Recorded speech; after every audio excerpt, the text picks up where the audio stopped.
What's up, fight fans? We all know how many knockout artists have gone through the UFC, and since we're all crazy about knockouts, today we're talking about active fighters with knockout streaks in the UFC. In the end, we have some honorable mentions, but don't forget to subscribe and turn on notifications so you don't miss our regular content.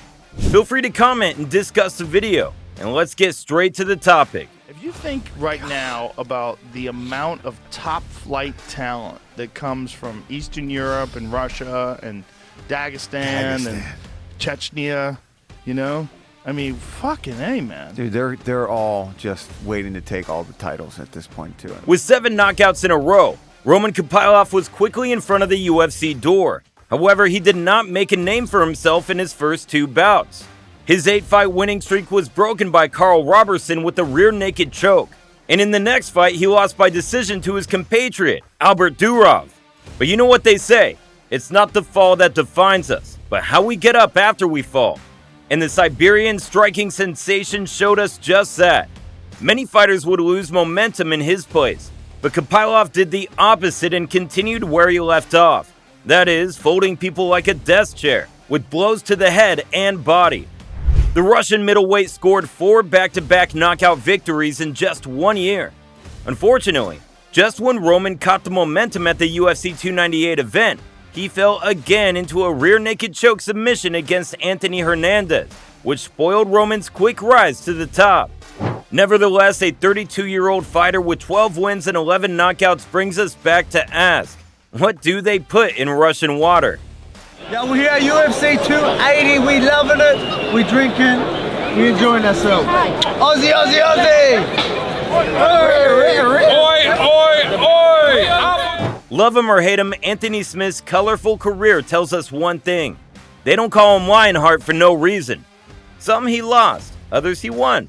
But Anthony entered the cage more than 50 times, and he only went to the referee's decision 7 times. Anthony Smith has a kill or be killed mentality. Considering that the end of his career is coming to an end, let's remember how the former challenger performed in his UFC career on the way to the title. After losing by decision, Lionheart returned on the express train. He knocked out 3 opponents in crafty ways, including Hector Lombard. Given that Smith gets sidetracked every time he scores a few wins, that happened again against Thiago Santos in a top fight where he unfortunately lost by TKO. Live by the sword, die by the sword, but Smith, like every time, would come back again.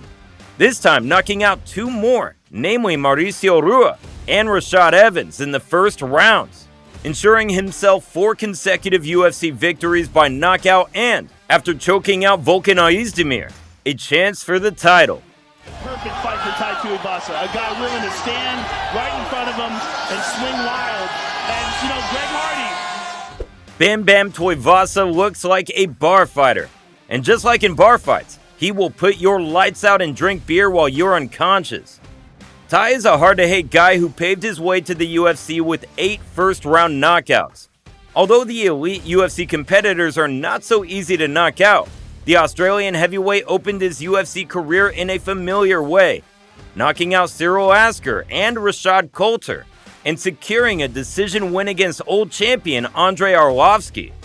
However, Junior Dos Santos was the one to stop the crazy indigenous Australian train, and Tai suffered 2 more losses after that. A similar situation occurs here as with Roman Kopylov because Bam Bam returned swinging, finishing 5 tough heavyweights and thus securing 5 UFC knockouts in a row.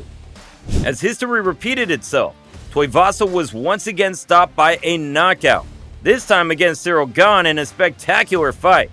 Unlucky Tai has tied 3 losses and is now sinking again. However, with 14 wins and 13 knockouts, he is definitely someone we can count on if a street fight happens. At this point, I still get really nervous, man. I have nightmares about my opponents. About every hour, Stipe Miočić crosses my mind. I could be having a drink, and I could be at my kid's volleyball game, and I'm thinking about Stipe. When John Jones has nightmares about you, you know you're a wicked fighter. The man, the myth, and the greatest heavyweight of all time, Stipe Miočić. Unfortunately, we haven't seen him since Ngannou knocked him out in 2021 and took the championship. But that doesn't negate his greatness as a fighter. The Croatian firefighter is the leading man in UFC heavyweight title defenses, and his way to the title came with his beautiful boxing. First, he defeated Fabio Maldana with a knockout and top performance. But then he met another good boxer who defeated him by decision. It's Junior Dos Santos again. Stipe was back in the victory column like the other fighters in this video. Knockout after knockout, Miočić overcame the elite competition of the heavyweight division, separating people from consciousness and defending his title. Among the title challengers were Werdum, Overeem, and a revenge knockout against Junior Dos Santos. Before Stipe defeated Arlovski in the title elimination fight, he also managed to crack Mark Hunt's tough Samoan head. Only when he defended his title against Francis Ngannou for the first time, his UFC knockout winning streak was stopped. But the fight still went to Stipe's side with the unquestionable judge's decision. The Black Beast from Louisiana is the knockout force with the most lights out in heavyweight history. Former Legacy FC champion Derrick Lewis reached the UFC promotion after 3 consecutive KOs, and then presented himself in the same way in the first 2 fights. Lewis has mostly knocked out or been knocked out throughout his career, and it's a shame that after each series of knockouts, he had to come to terms with defeat. He still managed to get a shot at the title with an unsuccessful attempt, but was able to spring together as many as 6 wins in a row thanks to his heavy hands at the beginning of his UFC career. 9 if we count the 3 that brought him to the promotion. Gabriel Gonzaga, Roy Nelson, Travis Brown, Marcin Tybura, Alexander Volkov, and many of the heavyweight elite fell under the force Lewis brought to the cage. A 40-fight deep career, and in 2023, Derrick showed again that the power in his fist was still there when he knocked a tooth out of the head of Marcos Rogerio de Lima. It's simple. If you're to expect a knockout anywhere, it's a fight with Derrick Lewis in it. The growth of Sergei Pavlovich's career through the UFC was satisfying to watch while it lasted. The man has 20 fights with very little time spent on the battlefield, but that's because he tends to knock out his opponents in the first round. Sergei knocked out 9 out of 12 men before leaving Russia to join the world's biggest promotion, and there he continued to do what he does best, aiming for the head. However, the rise did not come immediately because his perfect streak was stopped by Alistair Overeem in his UFC debut, where the Russian suffered the first defeat in his career by knockout. After that, Sergei came back in his best form, taking bonus after bonus, crushing the opposition in the first rounds to get to the top of the line for the UFC Championship fight. With 6 UFC knockouts in a row, by some last-moment circumstances, he found himself in a title fight against Tom Aspinall, where he ironically ended up like all his former opponents, extinguished after a short time in the first round. Given that the knockout machine has already returned once after a defeat like this, we believe that many more Pavlovich knockouts await us.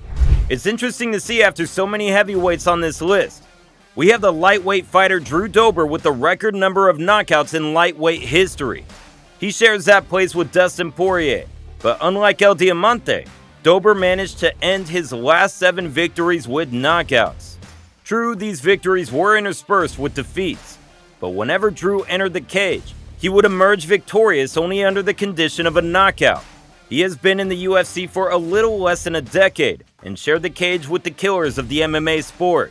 Drew Dober is always the person to call when we want to see an exciting bout, as evidenced by the wars he went through and the cash bonuses he received for supreme fights. Besides, the man has been active for years. Dober's steel chin has absorbed many blows, and his steel hands have done their best to bring us violence every time. The last active fighter on the list who managed to secure consecutive victories by knockout throughout his UFC career comes to us from Suriname. His name is Jarzinho Rozenstruik, and is a man you shouldn't stand in front of, no matter how big you are. In addition to having an impressive kickboxing record of 76 wins and 64 knockouts, Biggie Boy opened his MMA career in a way that suited him. He only went to a decision once before the UFC, and in the other 6, Jarzinho finished people by knockout in the first round. We said that elite UFC fighters are hard to knock out, unlike guys in some lesser leagues. But Rozenstruik sent many big UFC names to the shadow realm. He also lost against many greats, but that's MMA. Since coming to the UFC in 2019, Biggie Boy, in addition to 5 defeats, won 8 matches, and all of them to date he finished with, you won't believe it, by knockout. His most recent came at UFC Fight Night in March 2024, when he derailed the hype train of undefeated Shamil Gaziev in the main fight. After surviving a barrage of punches in the opening, Jarzinho managed to come back and do a lot of damage to his opponent's face, which ended the fight with a doctor stoppage TKO. Come on, look at how he ended up winning all his bouts. We won't say we don't count this TKO in his score. The Bahraini fighter was saved because he would certainly be knocked out in the continuation of the bout. Although we decided to leave a spotlight for Roman Kopylov and his 4 KO streak, shout out to other active fighters with 4 consecutive knockouts, including former lightweight champion Jamal Hill, the ever-creative Johnny Walker, tough-headed Vincent Luque, and ex-middleweight title challenger Paulo Costa. Hope you enjoyed it, and thank you for staying until the end. Remember to keep your guard up, and we'll catch up soon. Peace.